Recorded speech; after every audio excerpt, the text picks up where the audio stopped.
Morning. So, ganoon. Inisip ko kung mas maganda kung tandaan ko lahat ng mga ginagawa kong composition sa reggae. Reggae sound tripping. Tapos ganoon nga, tinanda ko. 5 kanta pa lang naman nagagawa ko eh. Tapos, ganoon. Sobrang dami kong iniisip kung tatandaan ko ba dapat o hindi. Kasi yung mga sound tripping, tsaka moon tripping, hindi ko naman tinandaan eh. Kasi kaya ko naman gumawa ng mga bago palagi. Pero yung sa reggae tripping, inisip ko, mas okay yata kung tatandaan ko kasi parang cool. Tapos ganun. Nung pinagsama-sama ko yung mga ginawa kong intro sa bass, okay siya, sama-sama.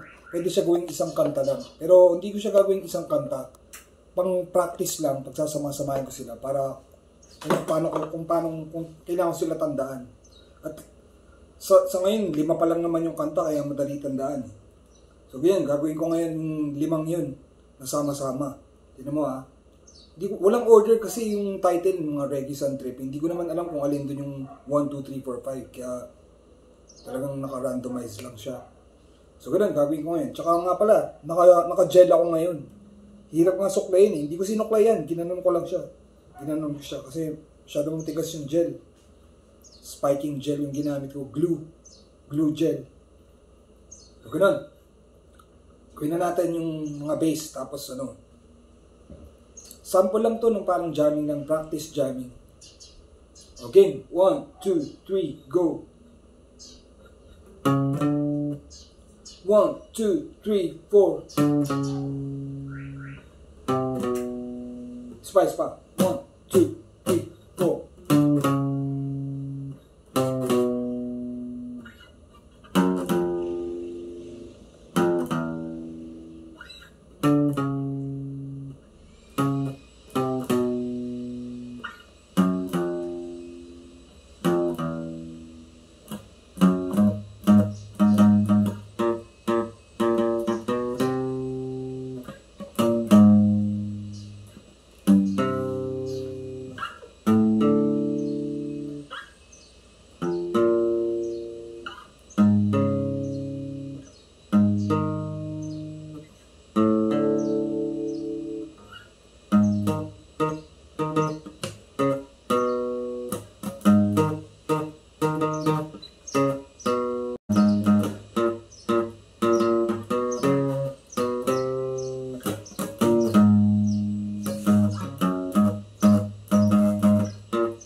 Ba?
muna.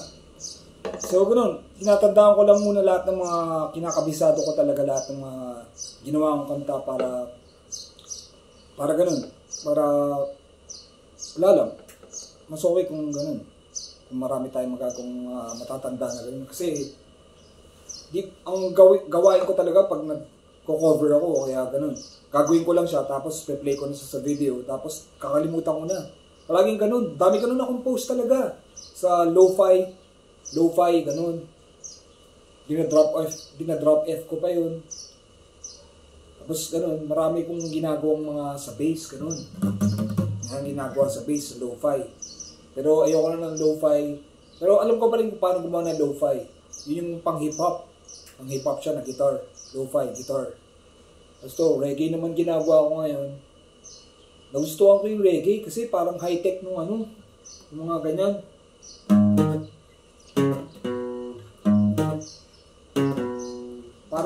Parang ganun, parang turntables yung ginagamit na, parang effects yung ginagamit. Doon sa mga bass, parang naastigan ako. Tapos ganun. Maya siguro alis kasi ngayon magbamall ako mamaya. Titingin ako ng gitara, baka bumili ko ng ganito ulit, kulay green. Yung, dapat binili ko na yung dati pa eh. Kaso nagka-COVID, nagka-problema. Kaya tinigil ko na, hindi ko na binili. Electric guitar na lang binili ko. Nasayang lang. Pero nandun pa rin yun eh. Matagal nang nandun yun eh. Pero siguro nakalaan talaga para sa kinabukasan ko na mabili yun. Kasi hindi ko na dapat bibilin yun. Kung gusto ko talaga bilhin yun. Kaso ganun. May mga bibiling tayong furnitures para sa kwarto. Kaya baka hindi ko mabili. Kaso kasi nalulungkot ako eh sa nangyari dito sa gitara eh. Parang ganun. Ganun, parang nag-UP music ako tapos nababad trip ako pag pangit yung gitara. May mga gitara na ako na winasak. Marami na akong gitarang winasak na ganun. Dahil nababad trip ako pag pangit yung gitara ko. Tapos ngayon ganun ulit. Tapos ganun, okay na sa amin yung gitara ko. Tapos ganun ulit nangyari. Parang pang bad vibes lang yung gitara. Pero ganun, okay pa rin naman to. Dahil marami kong nagagawang Pero kailangan talaga bumili ng bagong gitara kasi iba talaga yung matuwid yung daanan mo, matuwid dapat. Kasi ginagawa mo ng tama yung kailangan mong gawin. Pinapagawa sa'yo ng magulang mo, kaya pag-aaral mo. Tapos kailangan matuwid dapat yung daanan mo. Hindi yung may ganyan na kagad, tapos hindi mo pa kasalanan. Sinadya yan, kaya ganun. So ganun. Kabisaduhin ko muna yung